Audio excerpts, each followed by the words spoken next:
All of our live and virtual guests, we are honored to have you be part of today's event. Before we continue, we kindly ask all of our guests to put any phones and mobile devices on silent mode.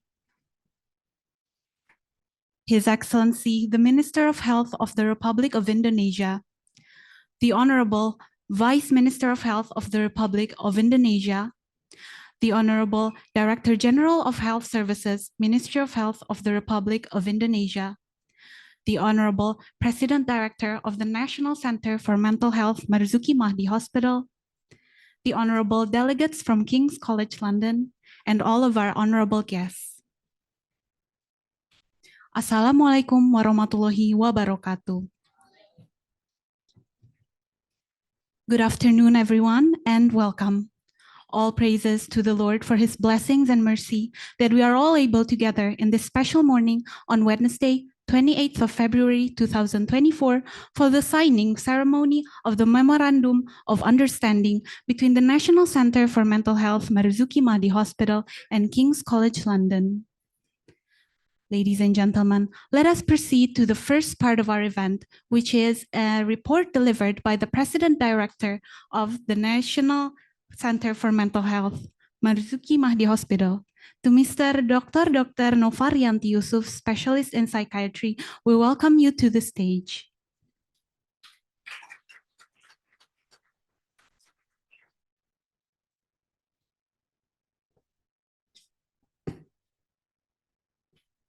Thank you, Astrid. By the way, I'm not Mr. Just kidding. His Excellency, Minister of Health of the Republic of Indonesia. And we have also with us our DG of Health Service. He's also a doctor. He's my senior. And we have with us head of the Center for Global Health Policy and Health Technology, Pak Bona. Thank you for being here with us. And of course, we have with us DTO, Digital Transformation Office. Isaac, thank you for being here. And of course, distinguished guests from King's College, London, Professor Paula, Dr. Helen. She forgot to mention she used to be a dancer.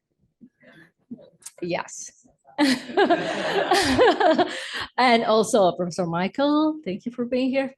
Hi, Professor Hugh. And Julie, thank you for being here with us. Once again, welcome to Indonesia. Nice batik, by the way. And yeah, we prepare another batik for Professor Hugh. I hope you're an L. No. And of course, the hosting committee from the National Center for Mental Health, Marzoeki Mahdi Hospital, who has worked tirelessly to make today happen. Thank you very much. I cannot see you because usually when the event starts, they all disappear and scatter all over the place, making sure everything works out well. So thank you very much. Actually, this is very fascinating. I remember, Paula, you sent me an email. Apparently, we have a mutual friend, Dr. Erminia Colucci. She's a professor. She's working in the Department of Psychology at Middlesex University. So from one simple email, we had a Zoom meeting, and then Professor Paula visited the National Center for Mental Health. And Paula saw that we actually have enough resources, human resources. We have psychiatrists. We have with us psychiatrists. And we also have consultant psychiatry in child and adolescent. We have psychologists. We have obstetric and gynecologists. So we have all these resources and we have infrastructure, but somewhat this potential is not yet becoming one solid unit, what you call perinatal mental health service. So I believe by Paula already visiting us and being here with us again, we can move forward with the development of perinatal mental health, because by developing perinatal mental health service, we are not only taking care of the mothers. In our hospital, we deal with pregnancy of women with HIV, We also treat women with pregnancy having severe mental illnesses. So we have all those problems with us, and we are worried about what will happen next to the next generation when these mothers who are supposed to give what we call nutrition, a balanced nutrition. Even our Minister of Health already had a program which was called the Healthy Children Movement. So our minister already launched a program. It's called the Healthy Children Movement as part of the efforts to prevent children from experiencing stunting. Because I believe stunted physical health and stunted mental problem can also be caused by women not going through the best pregnancy or having the best opportunity for antenatal care during pregnancy. So other than developing this perinatal mental health service, we are also developing digital psychiatry in Indonesia. So this is not exactly the expertise of Professor Paula, but she already showed us about digital psychiatry, how to utilize avatar in treating persistent hallucination. And another one is, for instance, how an app can help women with depression during pregnancy. So, and what's more interesting, when Paula mentioned to the minister about how people getting easier access to treatment because we don't have enough psychiatrists in Indonesia. And it's going to take a very long time for us to fulfill the scarcity of psychiatrists in Indonesia. So technology can really bypass the need for us to give access to mental health care throughout Indonesia. As I already mentioned to Paula, just sorry, taking a bit of your time. So in our National Center for Mental Health, we have 3 trajectories. One, we are transforming ourselves as a government hospital, which the minister here was making sure that we transform in many pillars, at least 6 pillars, but particularly in health technology. And secondly, our hospital has to foster 269 hospitals providing mental health care throughout Indonesia. Meaning, so we have to standardize our services, standardize the human resources, to standardize the infrastructure and also medical devices. So to do that, we need what the minister already set the platform to us. So you need to set up a pillar of benchmarking and sister hospital collaboration. So this is exactly what we are doing today, right here with King's College London.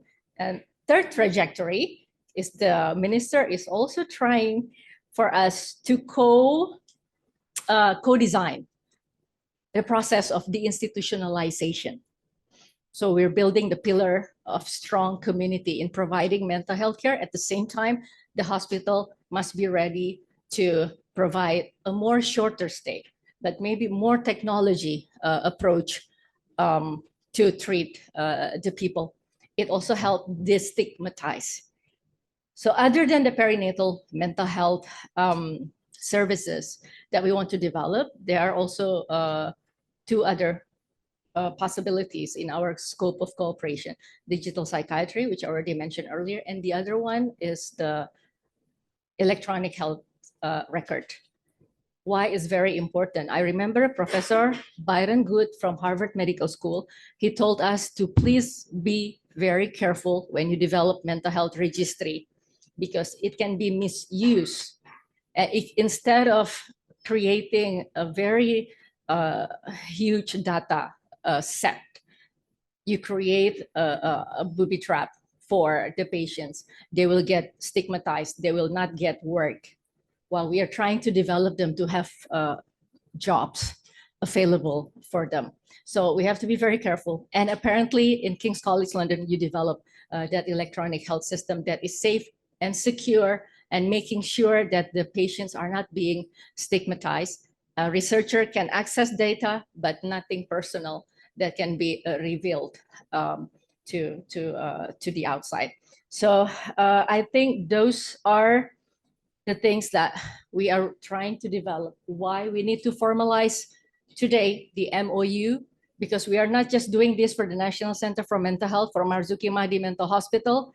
We're trying to be able to create model, and we're trying to replicate. So this can be applied throughout Indonesia in the network that was actually being paved by our Minister of Health. So yeah, we do a lot of things.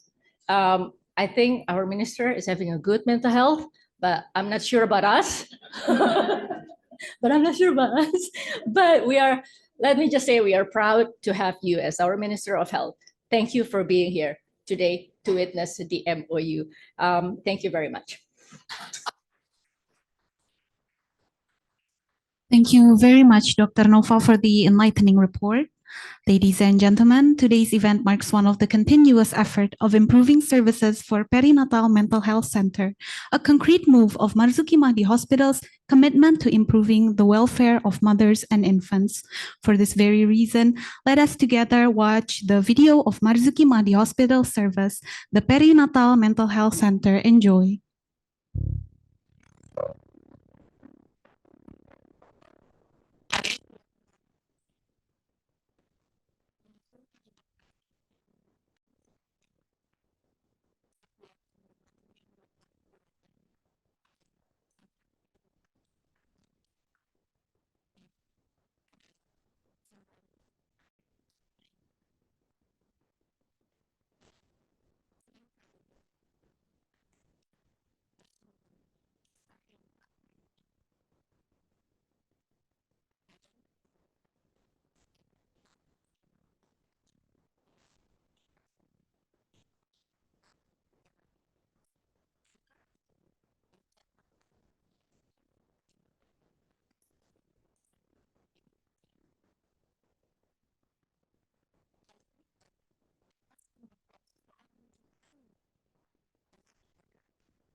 We will now proceed to a speech given by the Deputy Vice President, International King's College London, to Dr. Helen Bailey. We welcome you on stage.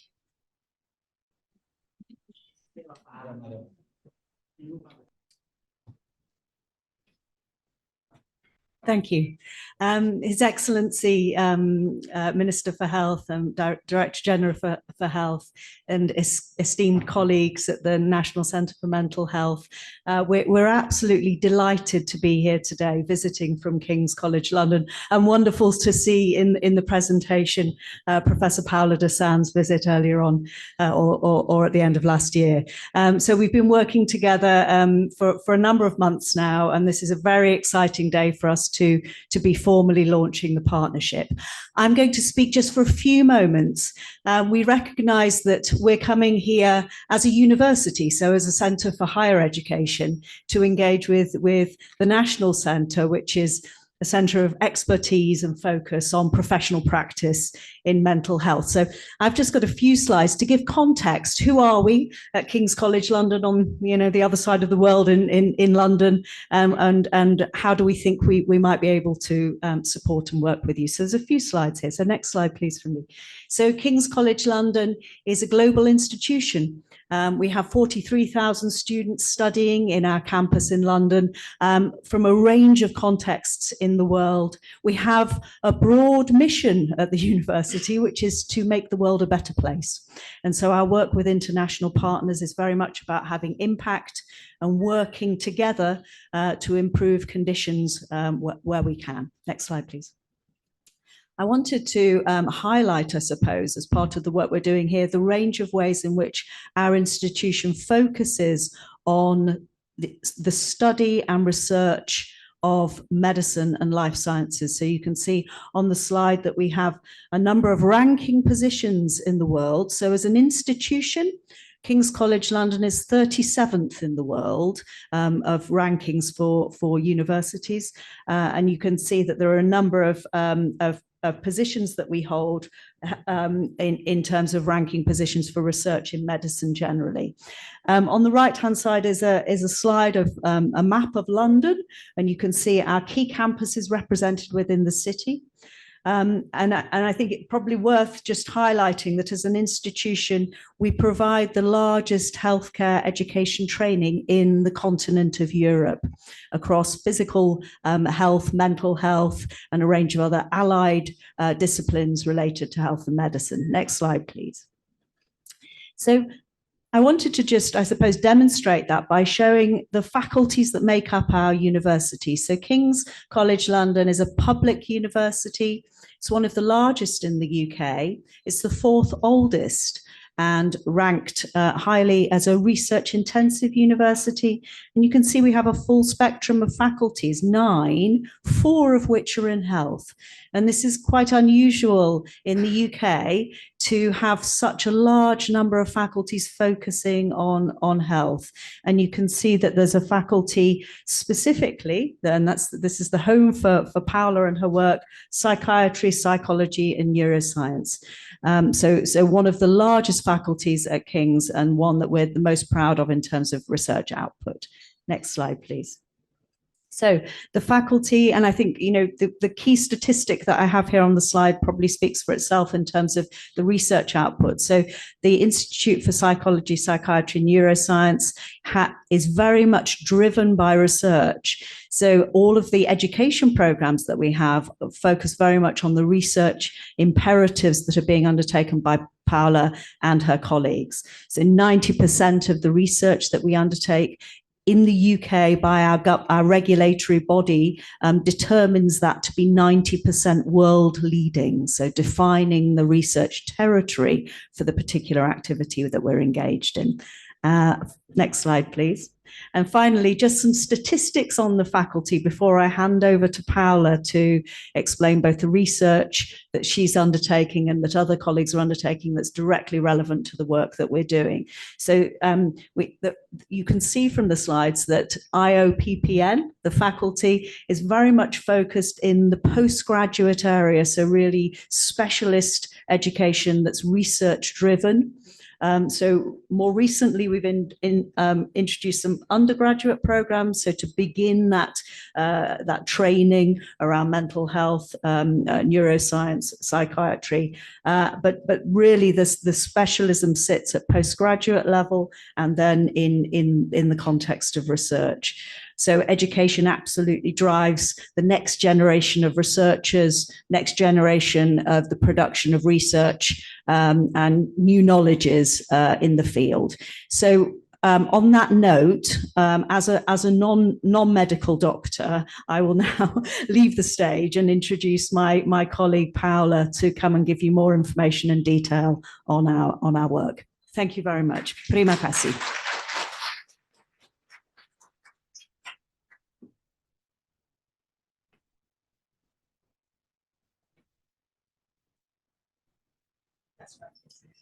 Thank you very much, Helen. It's a great pleasure and an honor for me to be here with your Minister of Health, the DG for Health, and to be here with Nova again. As you know, many times it happens, meetings are just, they happen by chance, but then they develop in something much stronger, and that has been the case for us. So I'm very, really touched to be here now for the second time and meeting all of you for what is really, in a way, something that has become very, very concrete in terms of our collaboration. And so what I'm going to do in the next sort of 5-10 minutes is really touch on the two of the areas that Nova mentioned and described so well, the areas where we really want to collaborate and to make our partnership much stronger. One is the use of digital technology, both in terms of the use of electronic health records and in the use of digital therapies. And then talking a little bit about my other passion in perinatal psychiatry. So I like to start with this slide because we started back in 2007 thinking about how could our electronic health records be used to improve the care that we deliver to our patients. So how can we use them for research, but also how can we use them to change really the impact that our care has? How can we make it more cost effective? And so we had to face a number of challenges, which, like Nova said, you were also warned about, which is how can you use electronic health records safely and grant access to these records in a safe way. So we devoted really the initial part of our effort to identify and really establish a framework by which this could happen in a respectful and anonymized way, so that the details of the single individual could not be identified. And also, to be honest, they are not really important in this, because what we want to focus on are patterns. What we want to see are patterns and trends in terms of the illness that we are studying or in terms of the care that we are delivering. Next slide. And so this is what we started with. So we designed a system where this is just a screenshot of our electronic health records. So we as psychiatrists, I'm also a perinatal psychiatrist, so we enter our notes for the specific patient. And then this actually is it follows a pipeline where the details are lost. In a way, the details of the single individuals are lost, so the data are de-identified. And then we can start our search. Then, we have an interface that allows the researcher or the healthcare provider to browse through the data, having specified a number of keywords in a way that, getting back a data set that does not contain those personal information anymore, but that using things like language processing or various other approaches can still provide information. And at the moment, we have data on about 500,000 cases this is just in our own hospital. Our clinical partners, is one of the largest providers for mental health care in Europe. We provide care to about 3,500,000 people in our area. And so this is what was set up back in 2007. And if we go to the next slide. So you can see just some of the sort of changes, the data that we have used to really inform the way in which we can provide care. So, for example, we use the data to look at risk assessment and mortality prediction in our own trust. And then if you keep going, we looked at, for example, the identification of mental disorders and cancer presentation and how well we were supporting our patients for physical care. And next slide. Or even identifying the number of women, for example, that experience a relapse of psychosis while in pregnancy, so that we could again modify the type of assertive intervention that we were given and to which women in particular. Next slide. And next slide again. So, this is just an example of something that we have used also to provide in evidence that could inform not only our own, what we do in our own trust, so in our own clinical services, but also on national level. Because the other aspect is that if you have the option to look at large numbers, then you can really generate evidence that can impact policy, like my colleague here, which is his expertise. So we just provide the evidence, but then this evidence is used by government to change policy, and it could be to improve care, or it could be to reduce costs, or it could be to reach a larger number of people. Next slide. And so starting from this, oh, I'm sorry, this has become, this has been the Mac transformation, but I'm sorry about some of the misalignment.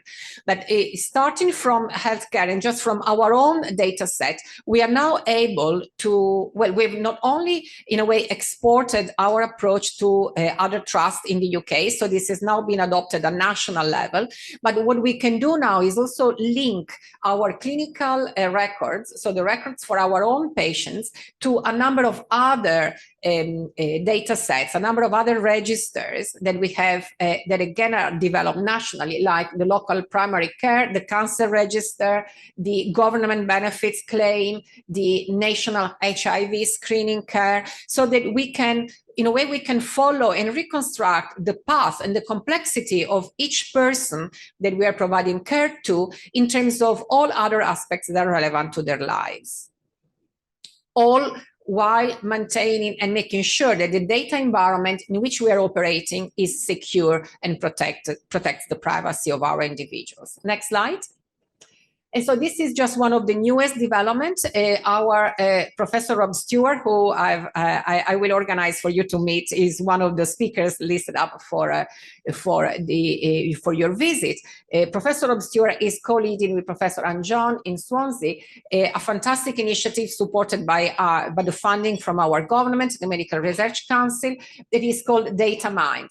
So it's really a hub for mental health informatics research development. And if we go to the next slide, you can really see that the aim of this really multi-million initiative is to provide a central integrated data infrastructure and that generates fundable, accessible, interpretable, and reusable data for research. And this goes across healthcare, but also integrating with genetic studies, with volunteer cohorts and existing trials.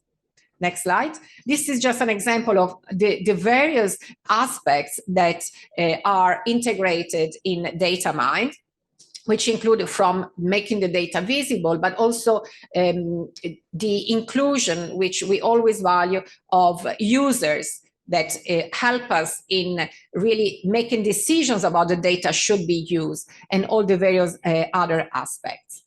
So next slide. Just touching on some of the the other line that Nova mentioned, which is the use of digital therapies.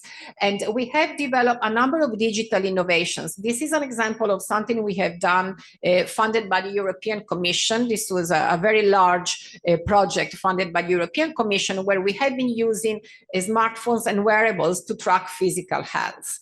And we focus particularly on, in this case, on depression, multiple sclerosis, and epilepsy. And we, the aim was to really develop a platform where there could be both passive monitoring and active monitoring, for example, to identify early signs of relapse or the need for clinicians to intervene quickly into the course of the disorder.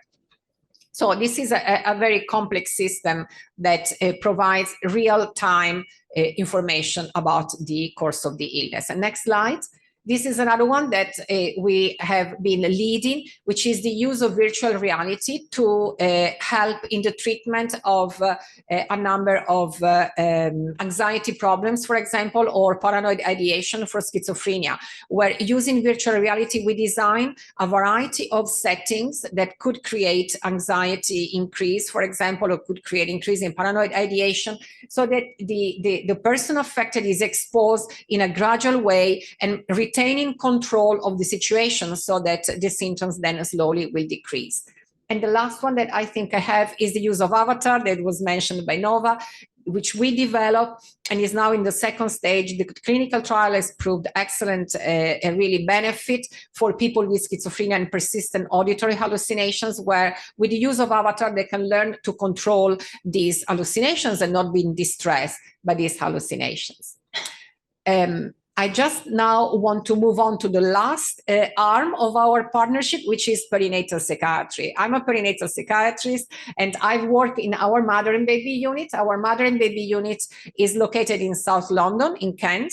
We have 3 in London, but this is the one where I've been working. It's a national center, a little bit like yours. So we receive women from all over the country. It's a leading center for perinatal care. I'm very proud that we were visited by what she was the Duchess of Cambridge at the time, and coming to visit us for our research and for our clinical care. We have 13 beds in this unit, and plus 2 beds for parenting assessments, where social services ask us to assess the ability of women to be primary carers for their children, which is the service in which I was working. It's a very multidisciplinary context. I think is as multidisciplinary as you can get in mental health, because you have a range of professions. And this is where what I would like you to visit when you come. It's in a fantastic green park. So I've got a video that has been prepared by the colleagues at the Mother and Baby Unit, and I will just stop here, and I think we can watch the video together. Thank you. Thank you very much, Dr. Helen Bailey and Professor Paula, for the very insightful speech. Dear honorable guests, let us now watch the video presented to you by King's College London.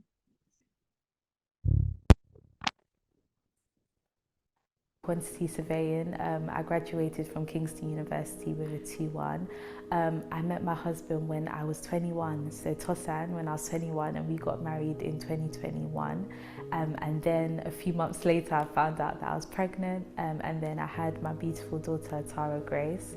I think we were coming home from my mum's, and when I got home, I was just saying a lot of different things that he found very strange, and my behavior was just not how it usually is. It wasn't normal. Apparently I myself called the police as well and was saying that I need to get out of here, I need to get out of here, and then that's when I was admitted to the hospital. It's a tough job being a new mother, and it's a really tough job being a new mother when your mental health is compromised in some way. So the Mother and Baby Unit it's essentially an acute female ward where we admit women with all ranges of mental health challenges that people have. So issues with psychosis, affective disorders, OCD. What makes the Mother and Baby Unit different is that they are women who have given birth in the last 12 months. So their babies have to be less than a year old or in the late stage of pregnancy, sort of possibly from about 36 weeks. She wasn't banging doors as loudly as she usually does. We have a big team and we need all staff. We need lots of nursery nurses. In particular, we need nurses at this point in time. The fact that we can actually keep mother and baby together is definitely the most rewarding part of the job. And I think the bonus is that you are offering treatment on one hand to help the person in their recovery, but at the same time you are working and building on the relationship and giving that person the opportunity to bond with their infant. It is a place where there's endless opportunities in terms of research, in terms of policy development. I think it's a team that's really thriving on collaborative working and developing the nurses.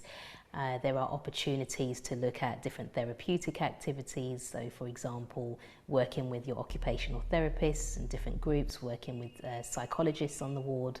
You'll be able to build on those skills of being a compassionate nurse. I very quickly realised this is what I care about. You build these connections with people and you really want to see them progress, and you know, for them to be able to go home with their family and build that picture of what they imagined motherhood to be like. The kind of things we look for are things that in a way you can't learn. We don't expect you to come to us fully trained, and that's our job. But things like, I suppose, having an interest in that mother-infant bond and an interest in how severe mental illness can impact that, and really wanting to be part of restoring that and restoring motherhood in a way. So people being passionate and compassionate as well. We've got a great team, you know, from our psychiatrists to support with medication, our ward doctors, our nurses that are there to do that one-to-one support with them, and also our nursery nurses who are able just to come in and be able to spend time with these mums and say, right, okay, you know, what would you like support with? Some are so nervous about holding the baby in the bath. It might be feeding a baby. We all come together and say, this is working, that's not working. What can we do to change that and support that? And it's just lovely to see that confidence grow. If they've had lots of deprivation and not really good parenting experiences themselves, they come here and they feel really cared for and really supported. And it's as if they often say, this is the most cared for that I've ever felt.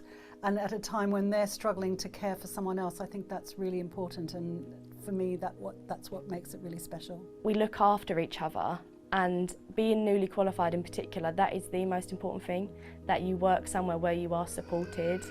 An emotionally draining job at times, not all the time. We have very happy stories, but we do have times when it's very difficult. We have women who are in extreme psychiatric crisis. But at the end of the day, I think we're a very supportive, very close-knit team. That's the satisfaction, knowing I'm part of that. I have an interior design business and I'm currently preparing to go back to work, but definitely my relationship with the MBU doesn't end here. I definitely want to keep in contact with everyone. Everyone has just been such a blessing to me and my family. They've been great. A woman who we had here for quite a long time wrote to us as a team afterwards to say thank you, and she said, I just want to thank you for saving me and saving me as a mother. And I just felt that actually encapsulated what we do. You have so many transferable skills, things that you can use everywhere.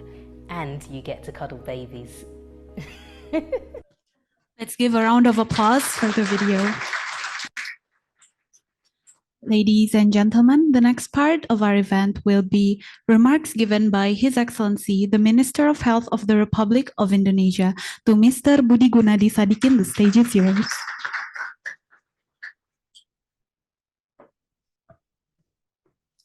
Ladies and gentlemen, good afternoon.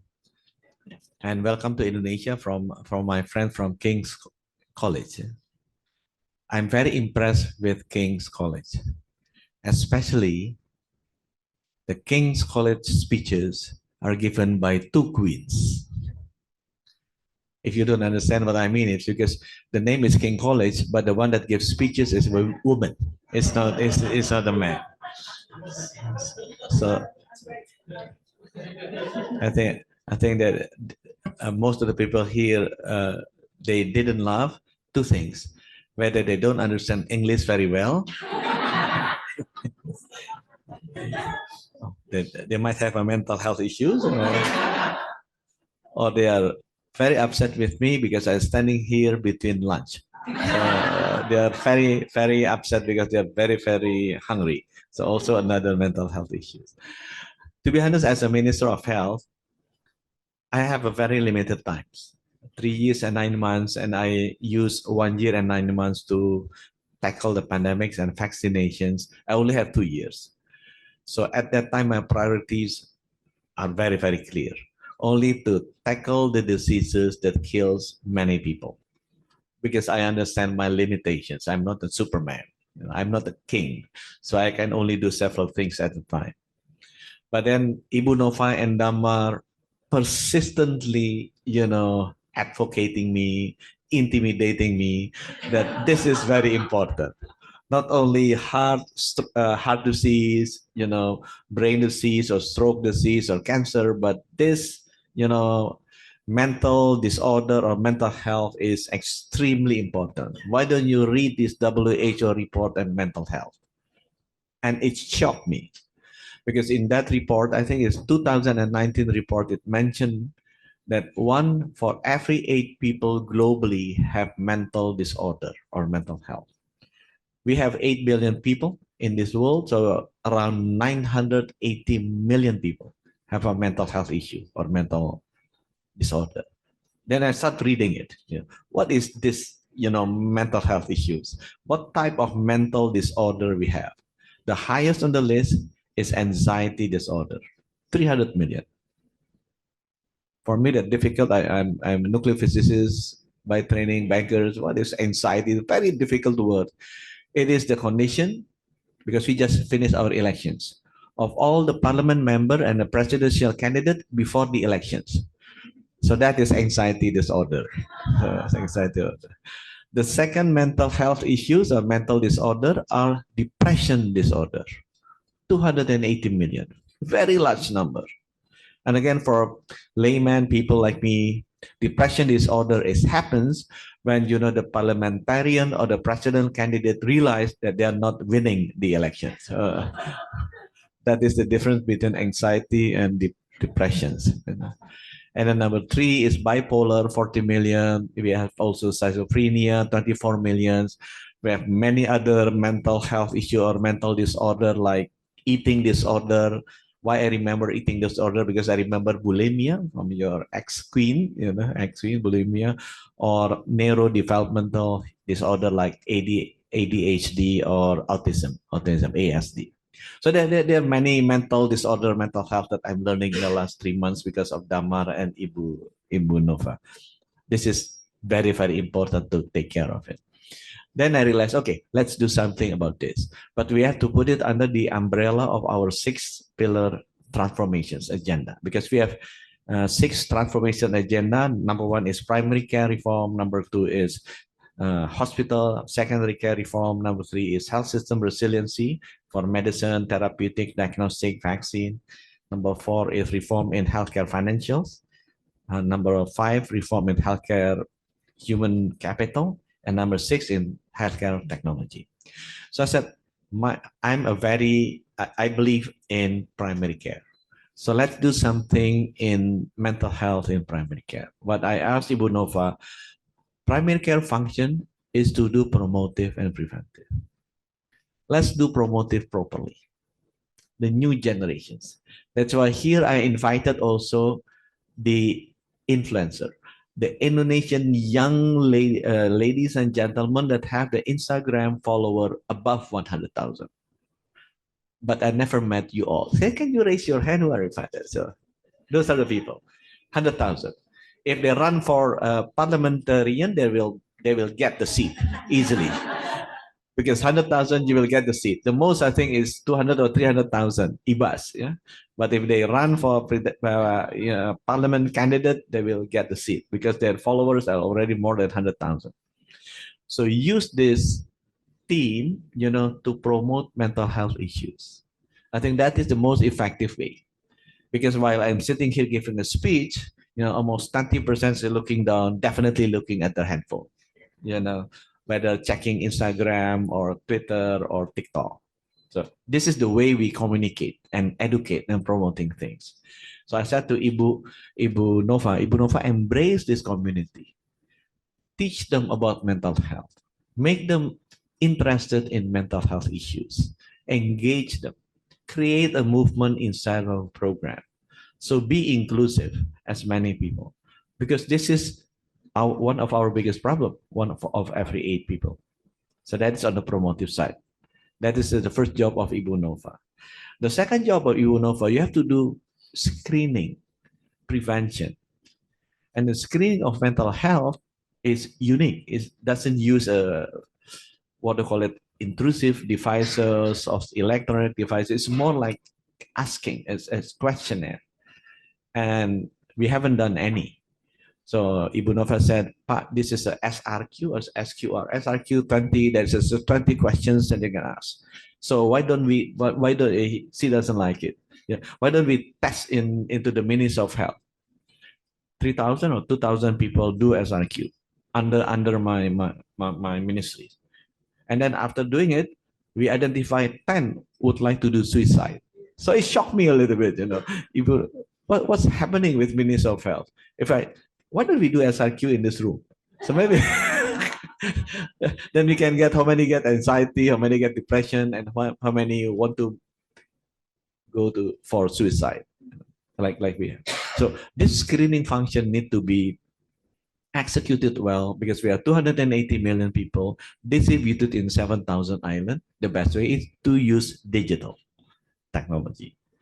It will be very, very fast. It's also put some protections for the people. They don't feel intimidated if the result is, something not so good. So they can understand what they are doing. So that is your Ibu Nova, your second job. You have to design a national screening mechanism for mental health, the easiest, the fastest, and the cheapest across 7,000 islands. We have 10,000 puskesmas, primary healthcare facilities owned by the government, made by the previous president, which is a great thinker about primary health concept. And let's use this puskesmas. We have the doctor. So when it's identified, you have a mental health problem, that you can come to the 10,000 puskesmas and do things, consultations. The second pillar is reform in the hospitals, in the secondary care. And Marzoeki Mahdi was appointed as the National Center Hospital for Mental Health. Her job is to make sure that 514 cities, because Indonesia consists of one country, 38 provinces, 514 cities. Every hospitals in 514 cities can support the 10,000 district puskesmas, primary care clinics, when they have a more complicated cases.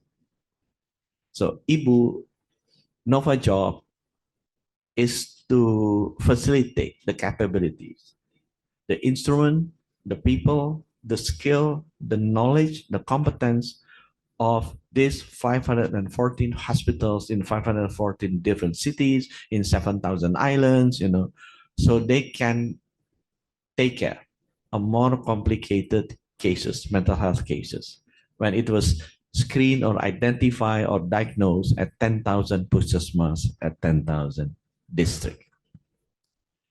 And on this reform transformation in secondary care, I asked her also to deinstitutionalize our existing old-style mental health hospital, because that is not something that I noticed. WHO is moving out for having a dedicated mental health hospital in every province, which is now our practices. Our law dictates that every provinces have to have a single mental health hospital, but it's so intimidating. Everybody asking, where are you working, Ibu Nova? Bogor Mental Health Hospital. Nobody want to know her.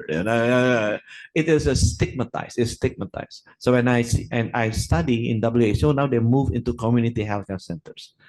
Treat these people as a normal people with a specialized treatment, rather than put it in the mental health hospital. It's stigmatized. So that is her third job, second job in this transformation. The third transformation is healthcare national resiliency, to make sure that we have enough vaccine, medicine, and also diagnostic tools to supply 280 million in the country.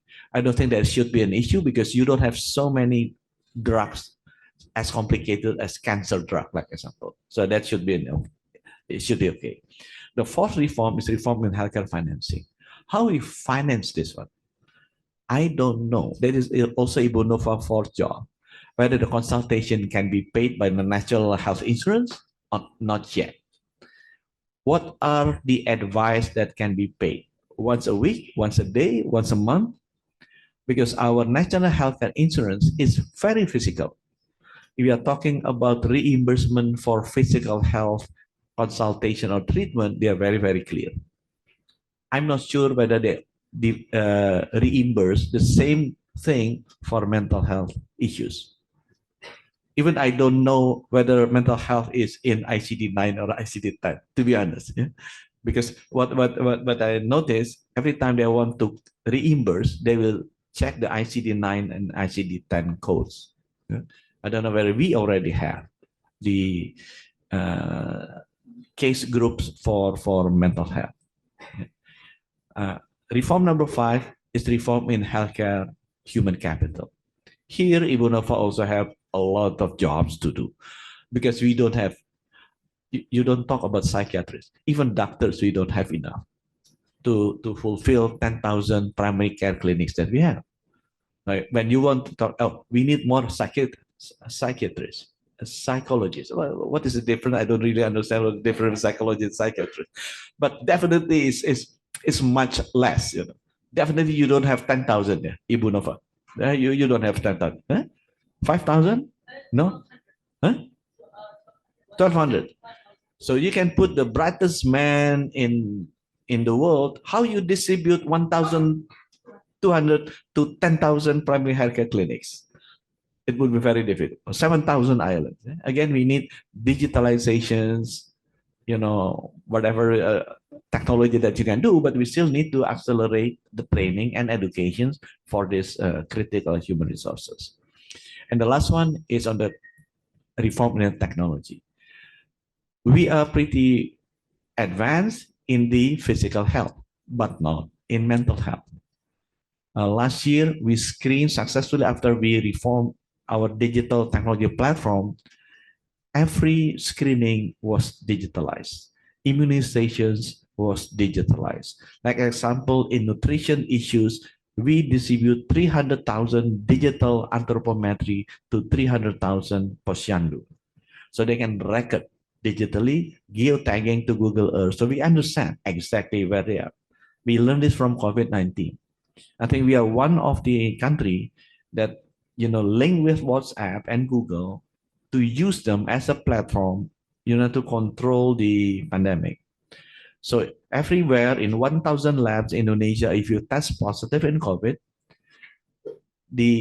at the end of the day, the data will be sent into the central database for the Ministry of Health, and then you'll be sent a WhatsApp messages that, hey, you tested positive. So we give you option to call this telemedicine startup, 17 of them, to get free consultation and free medicine. Usually they call, and if they need the medicine will send to another logistics startup and will be delivered to your house. This is the only thing that I got praise from the social media. Usually the Minister of Health only got, you know, anger, you know, bad mouthing, you know, everything goes to me. But this time when we launched and we can reach 50,000 delivery of medicine every day, the people that they're very, very happy. Now what we are doing, every time you do immunizations, it will be sent to you. The mother will receive, this is your digital certificate of your polio immunization, and the next schedule will be like this one. And now we are trying with ultrasound. We have 4.8 million babies every year. They have to be ultrasound twice. So 9.6 million DICOM ultrasound digital data will come into our system. And then it will be distributed via WhatsApp to the mother. Say that your baby is okay. The length is okay. The size of the head is okay. These data is coming in, but not mental health. I just realized that we screened 60 million people last year for blood level, sugar, hypertension, and cholesterol.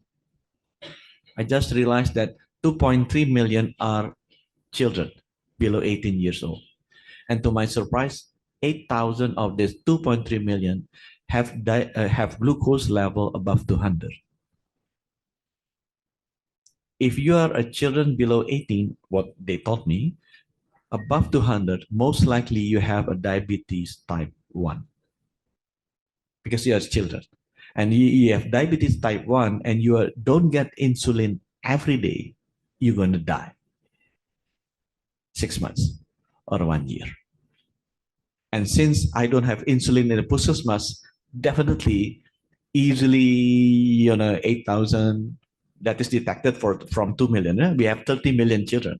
I think easily 10,000 children die every year because of diabetes type 1. So this screening will help us a lot because we digitalize them and has already geotagging them to Google. So we can understand which particular villages or even houses, or a street have the highest diabetes problem. And you have to do it in mental health. Yeah. The last one on technology that we are doing is a biotechnology reform. Just take a quick peek that in your first presentations, you have the Institute of whatever Crick names. I think that is Watson, Crick, Rosalind Franklin is the inventor, a Nobel Prize winner, because they invented DNA, the smallest component of living things. And what we are doing now, we are building massively a national biobank with 10 million capacity at her locations. We are establishing now it's maybe 10,000, we will increase to 100,000 biosequencing capacity nationally. And also we are building a 15 terabytes of bioinformatics to do primary, secondary, tertiary analysis. And we are working with UK Biobank to do these things. I don't really understand the mental health issues. And I keep asking people like Damar and Ibu Nova, why do you have mental health problems? Yes, because you have the mood problem. Why you have a mood problems? Yes, you have the hormones problem. What hormone problems that you have? Yeah, depression, maybe cortisol, maybe progesterone, baby blues, maybe estrogen problem. Why you estrogen and progesterone when you are delivering baby reduced? Then they start, oh, Pap, why don't you Google or look at YouTube? So for me, many health issues, the science, I'm coming from physical science, not to undermining you, but the way the scientists in physics move to understand the universe is much more compared to the health scientists in understanding human bodies and organs. That is my understanding, especially brain and neuro. Why? Because you can do heart transplant, you can do liver transplant, you can do lung transplant. Can you do brain transplant? Cannot. It's not cannot because you don't understand. Because every time you do brain transplant, the patient dies. So that means that you don't understand how the brain works. If you do understand the brain works like you do understand how the heart works, you can easily transplant because you understand what to do and what not to do. So that's why I said Craig has opened the opportunity for us to accelerate the science of mental health issues. So hopefully in the near future, we can solve these issues, mental health issues as other diseases. I would like to close to share with you, I'm wearing this Apple Watch, right? Apple Watch. And you see that you have something in a circle like this. You know this one? I use this every day. Oh, sorry. You know the green and the blue and what do you call it? The red and the green and the blue. See? I use it every day. I check it every day. This is for your physical health. Do you know that in Apple also they have this one? Mindfulness logo. Do you use it every day? No, you are not. Most of you are not. So what I would like to share with you after this meeting, it convinced me that treat mental health as important as your physical health. And it is okay not to be okay. Thank you. Thank you very much for the insightful remarks. We kindly ask Mr. Budi Gunadi Sadikin to remain on stage for the next agenda, which is to witness the signing of the MoU. To Dr. Nova as the President Director of Marzoeki Mahdi Hospital, and to Dr. Helen Bailey as the Deputy Vice President, International King's College London, we welcome you up to the stage. Ladies and gentlemen, let us together witness the signing of the Memorandum of Understanding between the National Centre for Mental Health, Marzoeki Mahdi Hospital, and King's College London.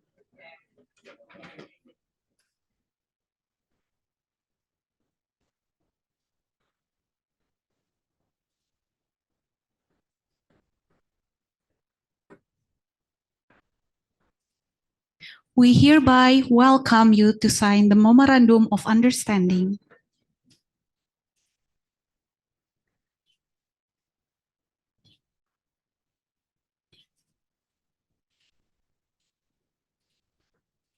Ladies and gentlemen, let's give a big round of applause for the signing of the MoU between the National Centre for Mental Health, Marzoeki Mahdi Hospital.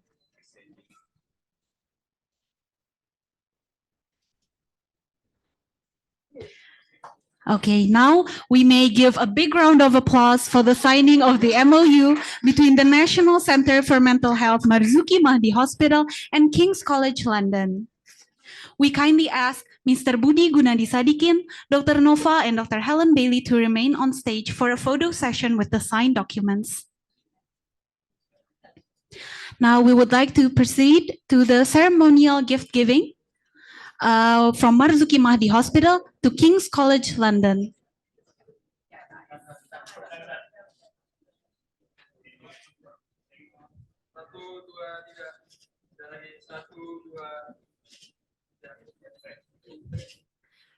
Now we will proceed to the ceremonial gift giving from Marzoeki Mahdi Hospital to King's College London.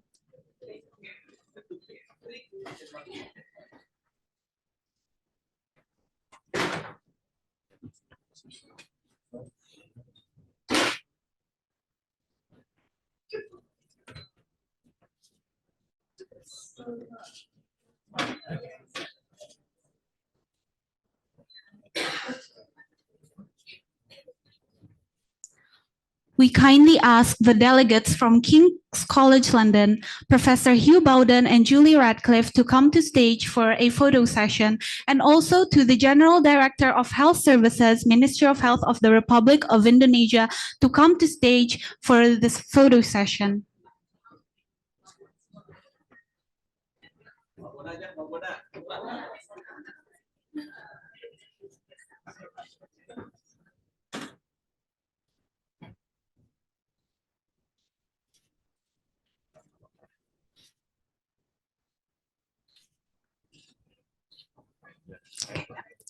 Thank you very much. We invite you to return to your seats.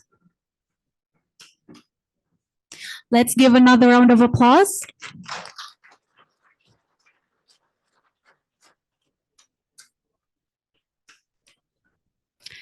Ladies and gentlemen, with the signing of the MoU, we have now reached the end of the event. Once again, we would like to express our deepest gratitude for your presence in today's event. We hope to see you again in some other time. Wabillahi taufiq wal hidayah. Wassalamualaikum warahmatullahi wabarakatuh.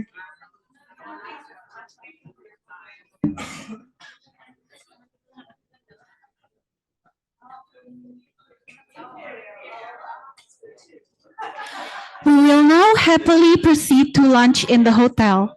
With respect to the Ministry of Health of the Republic of Indonesia, the Director General of Health Services, Ministry of Health of the Republic of Indonesia, the special staff to the Minister of Relations between Institutions and Media, the Director of Mental Health Ministry of Health of the Republic of Indonesia, the Director of Health Promotion, Ministry of Health of the Republic of Indonesia, the President Director of National Center for Mental Health, Marzoeki Mahdi Hospital, the President Director of Muhammad Hussein Hospital, Palembang, to Dr. Alvin Saputra, to Dr. Damar Susila Radea, and Miss Vanessa Jackson to have lunch in the Kintamani room. We also kindly ask for the delegates from King's College London, the Director of Human Resources, Education and Research for Marzoeki Mahdi Hospital, the Director of Medical Services for Marzoeki Mahdi Hospital, the Director of Financial Planning and Operational Services for Marzoeki Mahdi Hospital to have lunch in the GL Bonbon room. And as for the remaining guests, please enjoy the lunch in this room. Thank you very much.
Once again, we would like to announce for the delegates from the King's College London, the Director